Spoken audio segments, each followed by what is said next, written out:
الحمد لله نحمده ونستعينه ونستغفره ونؤمن به ونتوكل عليه ونعوذ بالله من شرور أنفسنا ومن سيئات أعمالنا من يهده الله فلا مضل له ومن يضلل فلا هادي له أشهد أن لا إله إلا الله وحده لا شريك له وأشهد أن سيدنا ونبينا ومولانا محمدا عبده ورسوله أرسله ربه بالحق بشيرا ونذيرا وداعيا إلى الله بإذنه وسراجا منيرا صلى الله تعالى عليه وعلى آله وصحبه وبارك وسلم تسليما كثيرا أما بعد فأعوذ بالله من الشيطان الرجيم بسم الله الرحمن الرحيم وإذا سمعوا ما أنزل إلى الرسول ترى أعينهم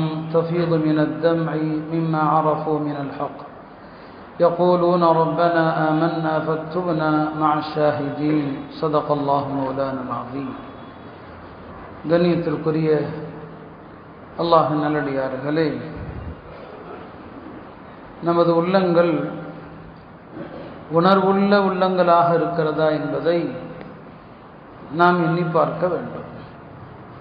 உணர்வுள்ள உள்ளம் என்று சொன்னால் மார்க்கம் சார்ந்த விஷயங்களை கேட்கும்போது அவருடைய உள்ளத்தில் ஒரு அச்சம் வர வேண்டும், அவருடைய கண்களிலிருந்து கண்ணீர் வர வேண்டும்.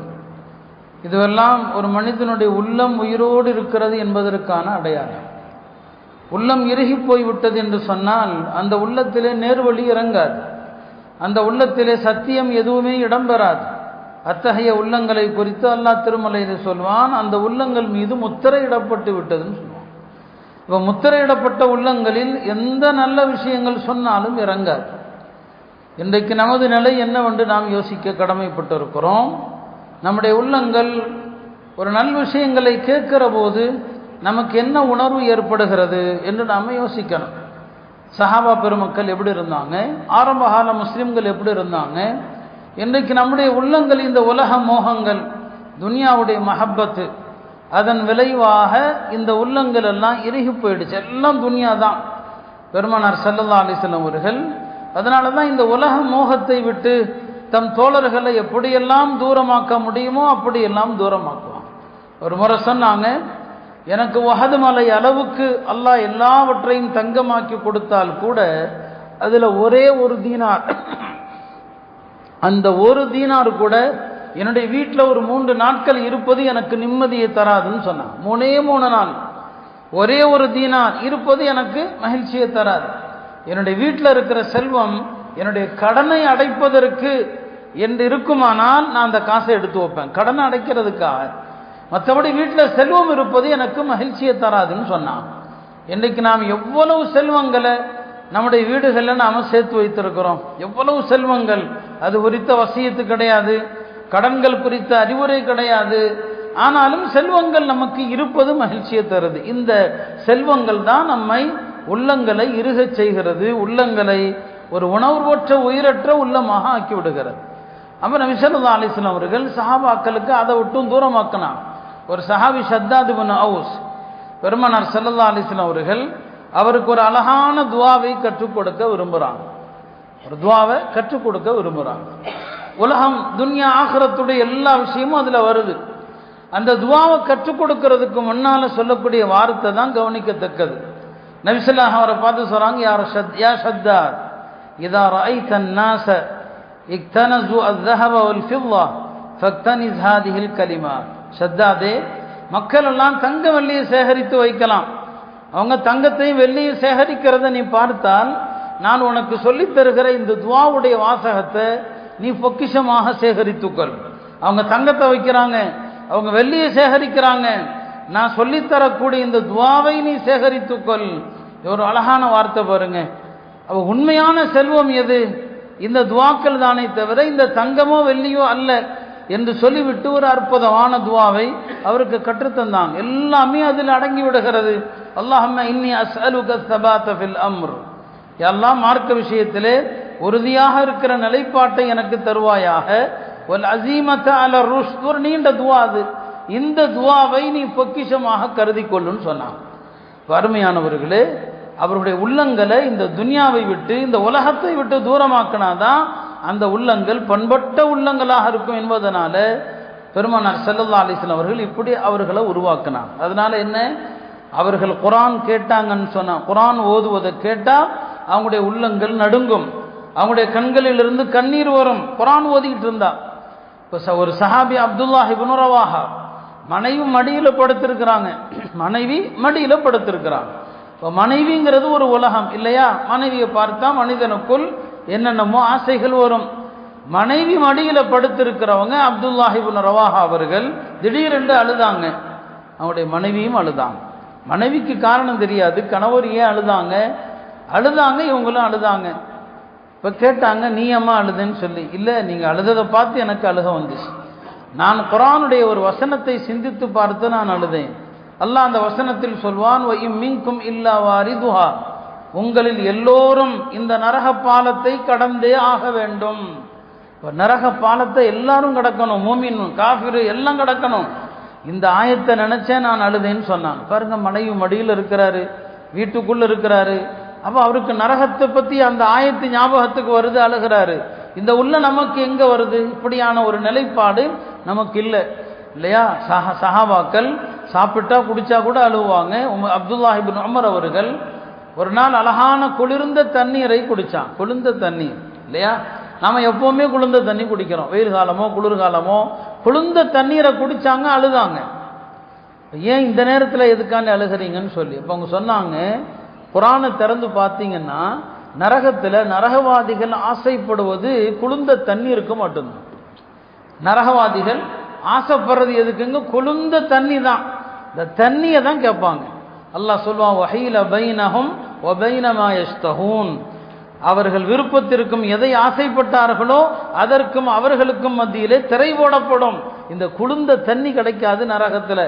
நாம் இந்த தண்ணி எவ்வளவு ருசித்து குடிக்கிறோம் என்று அந்த நேரத்தில் அழுதாங்க. அவங்களுடைய உள்ளங்களை பாருங்க, துனியாவை அனுபவிக்கிறாங்க, ஆனால் கல்பு ஆசிரத்தில் இருக்குது. நாம் பள்ளிவாசல்ல இருக்கிறோம், துனியா கல்பு உலகத்தில் இருக்குது. அதனால தான் போகணும் இல்லையா. அவங்க துனியாவை அனுபவிக்கிறாங்க, உள்ளம் ஆகிரத்தோடு இருக்கிறது. நாம் பள்ளிக்கு வந்தால் கூட நம்ம கல்பு துனியாவோட இருக்குது. இது அவங்களுக்கும் நமக்குமான வித்தியாசம். அப்போ எந்த நேரத்திலையும் அவர்கள் அழுவாங்க, எந்த நேரத்திலையும் அழுவாங்க. உமர் ரலியல்லாஹு அன்ஹு அவர்கள் ஃபஜ்ருடைய தொழுகையில் அவங்க கிராத் ஓதுவாங்க. ஒரு சிறிய வயதுடைய சஹாபி அப்துல்லாஹ் இப்னு ஷத்தாத் அவங்க சொல்கிறாங்க, நாங்கள் கடைசி சஃபில் நிற்போம், சின்ன பிள்ளைங்கள்லாம் கடைசி சஃபில். ஹஜ்ரத் உமருடைய அழுகை எங்களுக்கு கேட்கும். உமர் தான் அழுகிற சத்தம் கடைசி சஃபில் இன்னைக்கு எங்களுக்கு கேட்கும். இன்றைக்கு இமாமும் அழுகிறதில்லை, கேட்கக்கூடியவர்களும் அழுகிறதில்லை. அல்லாஹ் குர்ஆன்ல சொல்வான், இதா சமிஉ மா உன்ஸில இலர் ரசூல், இந்த ரசூலுக்கு அருளப்பட்ட வேதத்தை அவர்கள் கேட்டால் தரா அயுனஹும் தஃபீது மினத் தம்இ, அவங்களுடைய கண்கள் கண்ணீரை சொரியும், கண்ணீரை கொட்டும் என்று அல்லாஹ் சொல்றான். சாதாரண அழுகை இல்லை, கண்ணீர் சிந்துவாங்க. இப்படித்தான் அந்த உள்ளங்கள் எல்லாம் ஒரு உணர்வுள்ள உள்ளமாக இருந்ததுனால மார்க்க விஷயங்களை கேட்கும் போது அவர்களுக்கு அழுகை வந்து விடுகிறது. அருமையானவர்களே, இப்படி நம்முடைய உள்ளங்கள் எப்படி வரும்? எத்தனை உபதேசங்களை கேட்கிறோம். நேர்வழி பெறுவதற்கு பல பயான்கள் தேவையில்லைங்க, பல உபதேசங்கள்லாம் தேவையில்லை. ஒரு மனிதன் வட்டியை விடணும்னு சொன்னால் நூற்றுக்கணக்கான பயான் தேவையில்லை, ஒரு அரை மணி நேரம் பயான் தேவையில்லை, ஒரு வார்த்தை ஒற்றை சொல்லு போதுங்க. எத்தனை மக்கள் ஒரு சொல்லை கொண்டு ஹிதாயத்தை பெற்று இருக்கிறாங்க. மக்காவுக்கு ஒரு மனிதர் வருகிறார், லிமாத் அப்படின்னு ஒரு மனிதர். அவர் ஒரு காஃபிராக இருந்த ஒரு மனிதர். அவர் அறியாமை காலத்தில் வைத்தியம் பார்க்குற ஒரு மனிதர், நோய்களுக்கெல்லாம் வைத்தியம் பார்ப்பார். அவர் மக்காவுக்கு வர்றார், அவர் ஒரு வேலையாக வருகிறார். மக்கள் அந்த காலத்தில் மக்காவுக்கு யாராவது புதுசாக வந்துட்டா முஹம்மது ஸல்லல்லாஹு அலைஹி வஸல்லம் என்று ஒரு மனிதர் இருக்கிறார், போயிடாதீங்க அப்படின்னு தடுப்பாங்க. இவரையும் அப்படி தான் தடுத்தாங்க. அவர் என்ன நினச்சிக்கிட்டாரு, எல்லாரும் சொல்கிறத பார்த்து அவருக்கு ஏதோ மனவியாதியா, வியாதினா நான் குணப்படுத்துவோம், நான் டாக்டர் தானே, போகலாம் என்னதான் சொல்லி பார்ப்போம்னு சொல்லி என்ன செய்றார், நபி ஸல்லல்லாஹு அலைஹி வஸல்லம் வர்றாரு. உங்களுக்கு ஏதாவது வியாதியா சொல்லுங்க, நான் குணப்படுத்துறேன்னு சொல்லி. பெருமானார் ஸல்லல்லாஹு அலைஹி வஸல்லம் இந்த மாதிரி யாராவது வந்து எதுவும் கேட்டால் பதில் சொல்ல மாட்டாங்க, குர்ஆன் ஓதுவாங்க அல்லது அல்லாஹ்வை புகழ்வாங்க. இந்த ரெண்டு தான். அவர் கேட்குறாரு, உங்களுக்கு வியாதினா சொல்லுங்க, நான் குணப்படுத்துகிறேன்.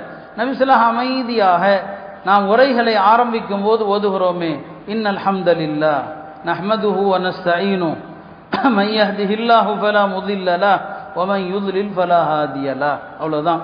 இது எத்தனை கலிமாத்துகள், எத்தனை சொற்கள் இருக்கும். இன்னல் ஹம்தலில்லாஹ் நஹ்மதுஹு வ நஸ்தஈனு மன் யஹ்திஹில்லாஹு ஃபலா முதில்ல லஹு வ மன் யுத்லில் ஃபலா ஹாதிய லஹு.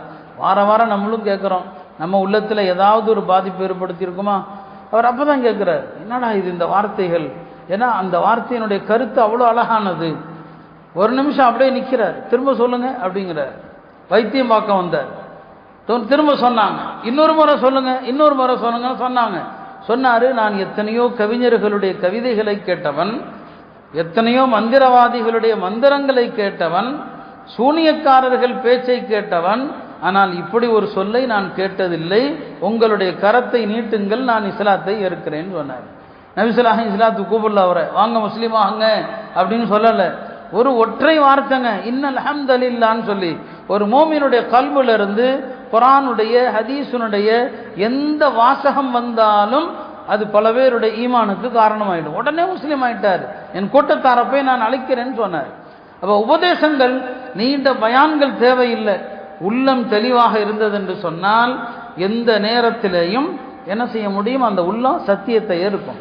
நபி ஸல்லல்லாஹு அலைஹி வஸல்லம் ஒரு நாள் ஜும்மா உரையில் சொல்றாங்க, சொர்க்க நரகத்தை எல்லாம் சொல்றாங்க. அப்படி அடிக்கடி சொல்லுவாங்க, சொர்க்கத்து காட்சி நரகத்து காட்சியை சொல்லுவாங்க. ஒரு நாள் ஒரு வார்த்தையை திரும்ப திரும்ப சொன்னாங்க, லவ் தஅலமூன மா அலம், நான் அறிந்த உண்மைகளை நீங்கள் அறிந்திருந்தால். நான் சொர்க்கத்தை பார்க்குறேன், நரகத்தை பார்க்குறேன், நரகத்து வேதனைகள், யாராருக்கு என்ன வேதனை, வட்டி வாங்கினால் என்ன வேதனை, புறம் பேசினால் என்ன வேதனை, பொய் சொன்னால் என்ன வேதனை, இதையெல்லாம் நான் பார்க்குறேன். நான் பார்க்கறத நீங்க பார்த்துருந்தீங்கன்னா லஹிக்தும் கலீலா, நீங்க கம்மியா சிரிப்பீங்க, வல பகைத்தும் கசீரா, நிறைய அழுவீங்க. அவ்வளோதான். இந்த வார்த்தையை கேட்ட சஹாபாக்கள் எல்லாரும் முகத்தை மூடிக்கொண்டு எல்லாரும் அழுதாங்க. இந்த அறிவிப்பாளர் சொல்லுவார், அதாவது பாத்திரம் கொதிக்கும் போது சத்தம் கேட்கும் இல்லையா, அடுப்புல பாத்திரத்தில் எதையாவது சுட வச்சிருந்தீங்க, அந்த பாத்திரம் கொதிக்கும் போது எப்படி சத்தம் கேட்குமோ அந்த மாதிரி சஹாபாக்கள் அழுதாங்க. ஒரே ஒரு வார்த்தை தானங்க, நான் அறிந்ததை நீங்கள் அறிந்திருந்தால் கம்மியா சிரிப்பீங்க, அதிகமாக அழுவீர்கள். ஏன்? அந்த உள்ளங்கள் எப்போதும் உயிரோடு இருந்தது, அந்த உள்ளங்கள் எப்போதும் துடிப்போடு இருந்தது. அதனால அவர்கள் இப்படி என்ன செய்யறாங்க, அழுததை நாம் பார்க்கிறோம். அருமையானவர்களே, சஹாபாக்கள் எந்த அளவுக்கு அவங்களுடைய உள்ளம் இருக்குன்னு சொன்னா, இப்ப நம்மில் யாரும் மௌத்த விரும்ப மாட்டோம் இல்லையா? ஒருத்தர் எவ்வளவு அழகா மௌத்தா போயிருக்கட்டும், நம்ம அப்படி மௌத்தாகிறத விரும்ப மாட்டோம். ஒரு சஹாபி அவுஃப் பின் மாலிக் என்று ஒரு சஹாபி ஒரு ஜனாசா தொழுகைக்கு வர்றார். அந்த சஹாபி யாரு, இறந்து போனவர் யாரு, பெயர் இல்லை. நபி ஸல்லல்லாஹு அலைஹி வஸல்லம் ஒரு ஜனாசா தொழுகைக்கு தொழுவிக்கிறாங்க. இந்த அவுஃப் பின் மாலிக் பின்னால நின்று தொழுகிறார். நபி ஸல்லல்லாஹு அலைஹி வஸல்லம் அவர்கள் அந்த ஜனாசாவுடைய தொழுகையில 3வது ரக்காத்துல ஒரு துவா ஓதுறாங்க. ஜனாசாவுடைய 3வது தக்பீருக்கு பிறகு ஒரு துவா ஓதுறாங்க. அந்த துவாவுடைய வாக்கியங்கள் நாம் அடிக்கடி சொல்றது, ரொம்ப அழகான ஒரு துவா. மையத்துக்கு எப்படி துவா செய்யணும் நமக்கு தெரியாது, காலமெல்லாம் தொழுவோம் நமக்கு தெரியாது. நாம இத்தகைய துவாக்களை பாடம் செஞ்சு ஓதுனா நமக்கு ஓதுற கூட்டத்தை எல்லாம் ஏற்படுத்துவான். இப்போ நிமிஷம் சில நேரங்களில் எல்லாரும் கேட்குற மாதிரி ஓதுவாங்க, எல்லாரும் கேட்குற மாதிரி மெதுவாக ஓத வேண்டியதை கூட மக்களுக்கு கற்றுக் கொடுக்கும் நோக்கத்தில் சத்தமாக ஓதலாம்.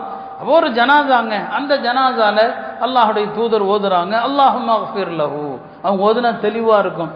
யா அல்லாஹ் இவரை மன்னிப்பாயாக, வர்ஹம்ஹு, யா அல்லாஹ் இவருக்கு கருணை காட்டுவாயாக, வஆஃபிஹி, யா அல்லாஹ் மறுமை சோதனைகளை விட்டும் இவரை பாதுகாப்பாயாக, வஅஃபு அன்ஹு, இவர் பாவங்களை மன்னிப்பாயாக, வஅக்ரிம் நுஸுலஹு, யா அல்லாஹ் இவருக்கு சிறந்த விருந்துபசரிப்பை தருவாயாக, வவஸ்ஸிஅ முதுஹலஹு, யா அல்லாஹ் இவருடைய புகுமிடத்தை, கபர் இருக்கு இல்லையா, வவஸ்ஸிஅ முதுஹலஹு, அவருடைய அந்த கபரை புகுமிடத்தை விசாலமாக்குவாயாக. எவ்வளோ அற்புதமான துவா. துவா செய்கிறது யாரு? ரசூல் ஸல்லல்லாஹு அலைஹி துவா செய்ய, வஸ்ஸிஅ முதுஹலஹு அல்லாஹும்ம அக்ஸில்ஹு பில் மாஇ வஸ்ஸல்ஜி வல் பரத், யா அல்லாஹ் இவரை தண்ணீரால், பனிக்கட்டியால், ஆலங்கட்டியால் கழுவி சுத்தப்படுத்துவாயாக. என்ன அழகான வார்த்தைகள். அல்லாஹும்ம அக்ஸில்ஹு பில் மாஇ வஸ்ஸல்ஜி வல் பரத், இவரை தண்ணீரை கொண்டு சுத்தப்படுத்து, பனிக்கட்டியால் சுத்தப்படுத்து, ஆலங்கட்டியால் சுத்தப்படுத்து. வனக்கிஹி மினல் ஹதாயா கமா நக்கைதல் அபியத மினத் தனஸ், யா அல்லாஹ் இவரை வெண்மையான ஆடை அழுக்கானால் சுத்தப்படுத்துவது போல இவரை சுத்தப்படுத்து. எவ்வளோ அழகான விஷயம் பாருங்க. மையத்துக்கு எப்படி துவா செய்யணும்.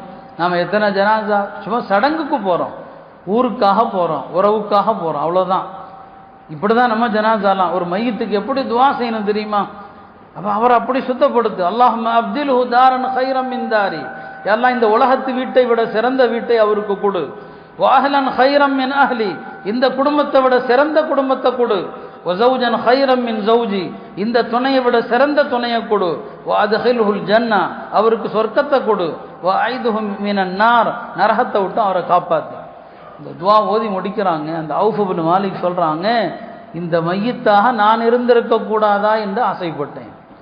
இந்த மையத்துக்காக அந்த துவாவில் அவருடைய உணர்வுகள் எப்படி வருது பாருங்க. என்ன அழகான துவா. இந்த உலகம் என்னங்க உலகம் இது? இந்த வீடு ஒரு வீடா என்ன? இந்த குடும்பம் ஒரு குடும்பமா என்ன? இதெல்லாம் விட அழகானதை கொடு. ஆஹா, இந்த மையத்தாக நான் இருந்திருக்க கூடாதா அப்படின்னு சொல்லி அவர் ஆசைப்படுறார். இது அந்த உள்ளங்கள் எப்போதும் ஆகிரத்தை தான் விரும்பும். ஏன்னா அது உணர்வு உள்ள உயிர் உள்ள வெள்ளங்கள், எல்லா விஷயத்தையும் விளங்கக்கூடிய ஒரு உள்ளத்தை அல்லாஹ் தஆலா கொடுத்திருந்தார். அருமையானவர்களே, சஹாபா பெருமக்கள், பெருமானார் ஸல்லல்லாஹு அலைஹி வஸல்லம் அவங்க எதை குறித்தாவது ஆர்வப்படுத்தினால் அதை செய்யணும்னு நினைப்பாங்க. ஆர்வப்படுத்தினா செய்யணும். தர்மத்தை ஆர்வப்படுத்துறாங்க, தர்மம் கொடுங்கள். நான் மறுமையில் ஒவ்வொரு மனிதனும் தனது தர்மத்தின் நிழலில் இருப்பான். அப்போ தர்மத்தை ஆர்வப்படுத்தினா ஏழைகள் இருக்கிறாங்க இல்லையா, அவங்க என்ன செய்வாங்க?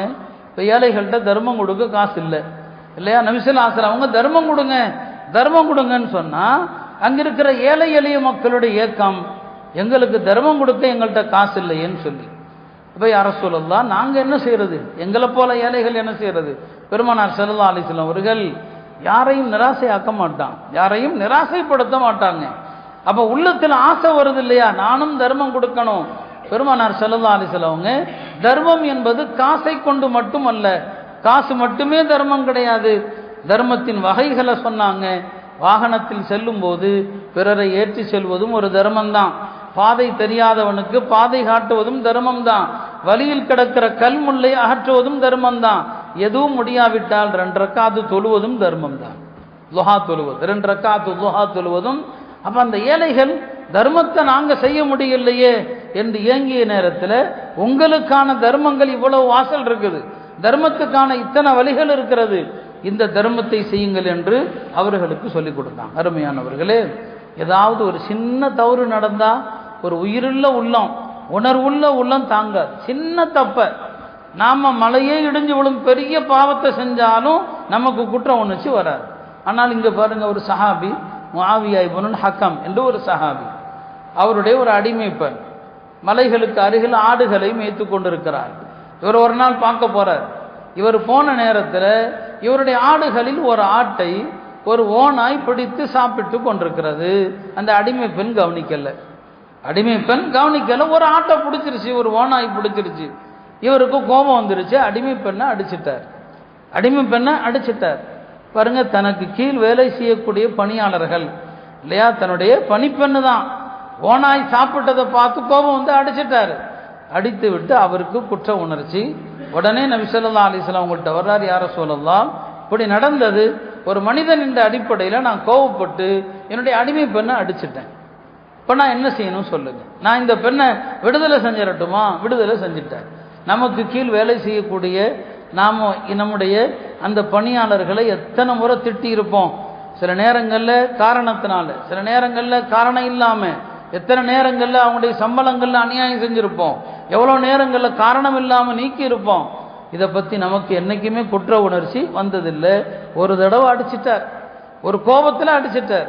அடிமை பெண்ணை தானே அடித்தேன் என்று விட்டுட்டு போயிருக்கலாமே. நபி ஸல்லல்லாஹு அலைஹி வஸல்லம் அப்படிப்பட்ட உள்ளங்களை உருவாக்கல.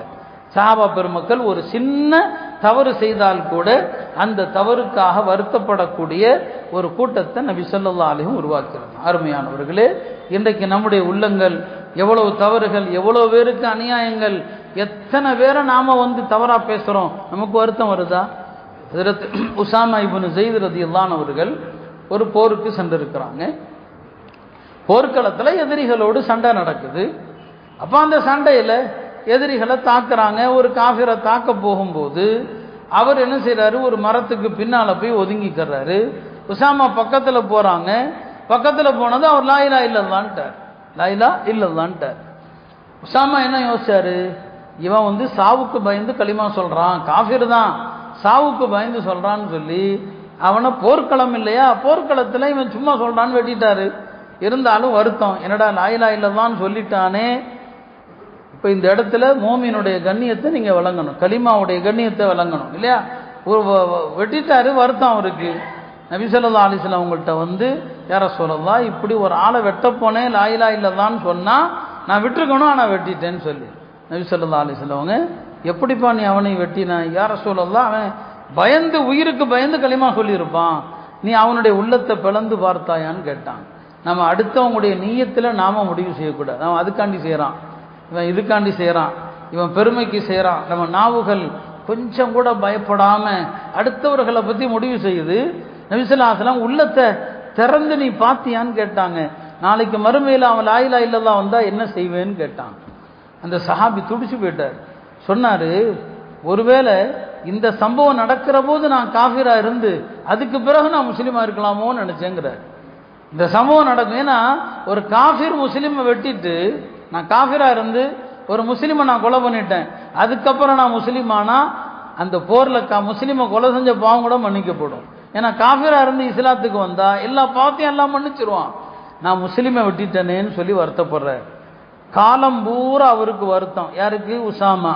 பெருமானார் ஸல்லல்லாஹு சொன்ன அந்த வார்த்தை, எப்படிப்பா நீ அவரை வெட்டின, ஒரு களிமா சொன்னவனை எப்படி வெட்டின? அதனால தான் 2 முஸ்லிம்களுக்கு மத்தியில் சண்டை வந்தால் அவர் போகமாட்டார். யார்? உசாமா. வேண்டாம், முஸ்லிம்களுக்கு மத்தியில் நபி ஸல்லல்லாஹு அலைஹி வஸல்லம் அவங்கள்ட்ட இருந்து இந்த செய்தியை நான் எப்போ கேட்டானோ அதிலிருந்து நான் வரமாட்டேன்னு சொல்லிட்டான். அப்போ சஹாபா பெருமக்களுடைய உள்ளம் எப்போதுமே இப்படி ஒரு தெளிவான உள்ளம், பாவங்களை நினைத்து வருந்துகிற உள்ளம், எந்த நேரத்திலும் அழுகிற உள்ளம். குர்ஆனை கேட்டால் அழுகுவாங்க, நபி ஸல்லல்லாஹு அலைஹி வஸல்லம் உபதேசங்களை கேட்டால் அழுகுவாங்க. இதுதான் அவங்களுடைய நிலை. பெருமானாருடைய அந்த சபையில் உட்கார்ந்தா சொர்க்கத்தை நரகத்தை கண்ணில் பார்க்குற மாதிரி தான் இருக்கும். உபதேசங்கள் அவங்க அப்படி கேட்டான். இன்னைக்கு நாம உபதேசங்களை மதிக்கிறது இல்லை. நாம் பயான்கள் அப்படிங்கிறது ரசனைக்காகன்னு வச்சிருக்கிறோம். ஏதாவது ஹாட் டாப்பிக்கை பேசணும், அப்படிதான் நாம் ரசனைக்கு, ரசிப்பதற்கு தான்.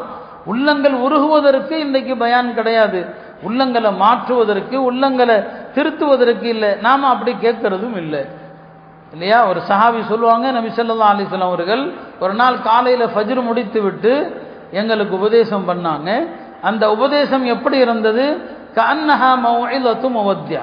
இந்த உலகத்தை விட்டு கடைசியாக விடைபெறுகிற நேரத்தில் ஒரு மனிதன் உபதேசம் பண்ணனா எப்படி இருக்குமோ அது மாதிரி பெருமானார் ஸல்லல்லாஹு அலைஹி வஸல்லம் உபதேசம் பண்ணாங்க.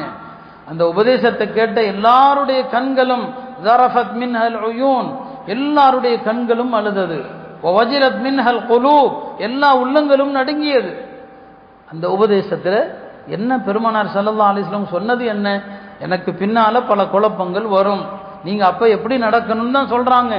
இந்த சாதாரண விஷயம் அவங்களுடைய உள்ளத்துல அவ்வளோ பெரிய தாக்கத்தை, அவ்வளோ பெரிய வலியை ஏற்படுத்துகிறது. அவங்க அதை கேட்டு என்ன செய்றாங்க? அழுகிறாங்க, வருத்தப்படுறாங்க. இப்படித்தான் சஹாபா பெருமக்கள் எல்லா காலத்திலையும் அவங்களுக்கு மார்க்க விஷயங்கள் நினைவுக்கு வந்தால் அழுகுவாங்க. அது ராத்திரி ஆனாலும் சரி, பகலானாலும் சரி, பயணத்தில் ஆனாலும் சரி, உள்ளூரில் ஆனாலும் சரி, தான் செய்த தவறுகள் ஞாபகத்துக்கு வந்தால் அழுவாங்க. சொர்க்க ஞாபகத்துக்கு வந்தால் என்னங்க அதை நினச்சி என்னங்க சந்தோஷப்படுவாங்க, நரகத்தை நினச்சி பயப்படுவாங்க. எல்லா நேரங்களிலும் அவங்களுடைய உள்ளங்கள் அப்படி தான் இருந்துச்சு. அதனால தானே ஒரு சஹாபி, ஹன்லலாங்கிற ஒரு சஹாபி, வீட்டுக்கு வந்தால் மனைவி மக்களோடு இருக்கிறோம், சொர்க்கத்தை மறந்து விடுகிறோமே அப்படின்னு கவலைப்பட்டு தான் நான் நிஃபாக் ஆயிட்டேன், நான் முனாஃபிகா போயிட்டேன், நான் நயவஞ்சகனாக போயிட்டேன்னு சொன்னார். எதனால் சொன்னார்? உள்ளங்கள் ஏன் மாறுதுன்னு சொல்லி. இப்போ நபி ஸல்லல்லாஹு அலைஹி வஸல்லம் ஆறுதல் சொன்னாங்க, இல்லைப்பா எப்போதுமே ஒரே நிலையில் இருக்க முடியாது, இருக்கக்கூடாது என்று அந்த சஹாபிகளுக்கு ஆர்வப்படுத்தினாங்க. அருமையானவர்களே, இப்படித்தான் சஹாபாக்குடைய உள்ளங்கள் இருந்தது. எனவே அவங்க இந்த உலகத்தினுடைய எதையும் ஆசைப்படலை, ஆகிரத்தை தான் குறிக்கோளாக வச்சாங்க, உலக புகழ விரும்பல. ஒரு முறை ஒரு பெரிய கோட்டையை வெற்றி கொள்ளணும், ஒரு பெரிய கோட்டையை வெற்றி கொள்ளுகிற நேரத்தில் உள்ளே போக முடியல. எப்படி உள்ளே போகிறது? ஒரே ஒரு சுரங்க பாதை இருக்குது. அந்த சுரங்க பாதை மக்கள் எல்லாம் குப்பைகளை கொட்டி வச்சிருக்கிறாங்க. அந்த சுரங்க பாதை வழியாக போனால் தான் அந்த கோட்டையை தாண்டி எதிரிகளை வெற்றி கொள்ள முடியும். அப்போ அந்த அமீர் படை தளபதி அறிவிப்பு செய்கிறாரு, யார் இந்த சுரங்கத்துக்குள்ளே போகிறதுன்னு சொல்லி. ஒரு மனிதர் முகத்தை மூடிட்டு வர்றார், தன்னை யாருன்னு காட்டல. முகத்தை மூடிட்டு வந்தவர் எதையும் பார்க்காம சுரங்கத்துக்குள்ள போறாரு. அவர் பின்னால எல்லாம் போறாங்க, வெற்றி கொள்ளப்படுது. இப்போ அந்த அமீரா இருந்தவங்க கடைசியா சொல்றாங்க, யாருப்பா அந்த முகத்தை மூடிட்டு வந்தது, அவர் வரட்டும், அவருக்கு நான் பரிசு கொடுக்குறேன்னு சொல்லி. யாருமே வரல, யாரும் வரல. அப்போ அவளும் எவ்வளோ சொல்லி சொல்லி பார்க்குறாரு, அவர் வாங்கன்னு சொல்றாரு, வரல. அவர் எல்லாம் போயிட்டாங்க. இரவு நேரமாகி விட்டது. அந்த தளபதி வீட்டுக்கு அந்த முகத்தை மூடி கொண்டு வந்தார் இல்லையா, அவர் கதவை தட்டுறார். கதவை தட்டினதும் அவர் திறக்கும் போது சொல்றாரு, அந்த முகத்தை மூடிட்டு அந்த கோட்டைக்குள் போனவன் நான் தான், அந்த கோட்டைக்குள்ள போனவன் நான் தான். எனக்கு 3 வாக்குறுதி நீங்க கொடுக்கணும், கொடுத்தா உங்கள்கிட்ட பேசுறேன். சொல்லுப்பா என்ன? முதல் வாக்குறுதி, நான் யாருன்னு சொல்லி என் பேரை கலீஃபாட்ட சொல்லக்கூடாது. 2வது, எனக்கு எந்த பரிசும் தரக்கூடாது. 3வது, காலத்துக்கும் எனக்கென்று தனி சிறப்பு தனி சலுகை எதுவும் தரக்கூடாது. இந்த 3ஐயும் ஏற்றுக்கிட்டா உங்கள்கிட்ட பேசுகிறேங்கிறார். நான் யாருன்னு சொல்லக்கூடாதுங்கிறார். கலீஃபாட்ட என் பேரை சொல்லக்கூடாது, எனக்கு எந்த விதமான பரிசும் தரக்கூடாது, எனக்கென்று எந்த விதமான சிறப்பு சலுகையும் தரக்கூடாது. இந்த 3ஐயும் ஒத்துக்கிட்டா அவங்க கூட பேசுகிறேன்னு சொல்லி. இன்னும் வரைக்கும் வரலாற்றில் அவர் பேர் இல்லை. அதற்கு பிறகு அந்த படை தளபதி அல்லாட்ட துவா கேட்கும்போது இப்படி கேட்பாராம், யாரெல்லாம் அந்த சுரங்கத்தை உடைச்சிட்டு போனார் இல்லையா, மறுமையில் அவரோடு என்னை எழுப்புன்னு சொல்லுவார். சுரங்கத்தை உடைச்சிட்டு போனார் பாருங்க, அவரோடு என்னையும் எழுப்பு. எவ்வளோ பெரிய இஹ்லாஸ் அவருக்கு! ஏன்னா அவங்களுடைய குறிக்கோள் எல்லாம் ஆகிரத்து தான், இந்த உலகத்தில் எதையும் அடையணும் என்று நினைக்கல. எனவே அருமையானவர்களே, நம்முடைய உள்ளங்களும் பண்பட்ட உள்ளங்களாக ஆகணும். உபதேசங்கள் கேட்கும்போது உள்ளம் உருகணும். அல்லாஹ்வுடைய வசனங்களை கேட்கும்போது வருத்தம் வரும். நம்மகிட்ட குர்ஆனுடைய தொடர்பே இல்லாததனுடைய விளைவு, குர்ஆனை கேட்கும்போது நமக்கு அத்தகைய உணர்வுகள், அழுகை நமக்கு என்ன செய்யறதில்ல, வர்றதில்லை. சஹாபாக்கள் நல்லோர்கள் குர்ஆன் ஓதும் போது பெற்ற அந்த இன்ப நிலை, ஆகிரத்துடைய நினைவு வருகிற போது வருகிற அச்சம், அந்த உணர்வுகள் நமக்கு வரணும். ஜனாசாக்கள், மையத்துகள் எவ்வளவு கேள்விப்பட்டாலும் நம்முடைய உள்ளம் அதே இறுகிய நிலையில தான் இருக்குது. எல்லாம் அல்ல அல்லாஹ் இந்த நிலையிலிருந்து நம்மை பாதுகாப்பானாக. நம்முடைய உள்ளங்களை மறுமையை நினைத்து உருகக்கூடிய உள்ளங்களாக அல்லாஹ் ஆக்கி அல்வானாக. அவனுடைய அச்சத்திலே அழக்கூடிய கண்களை நமக்கு தந்தருள்வானாக. வாஹிரு தஅவானா அனில் ஹம்துலில்லாஹி ரப்பில் ஆலமீன்.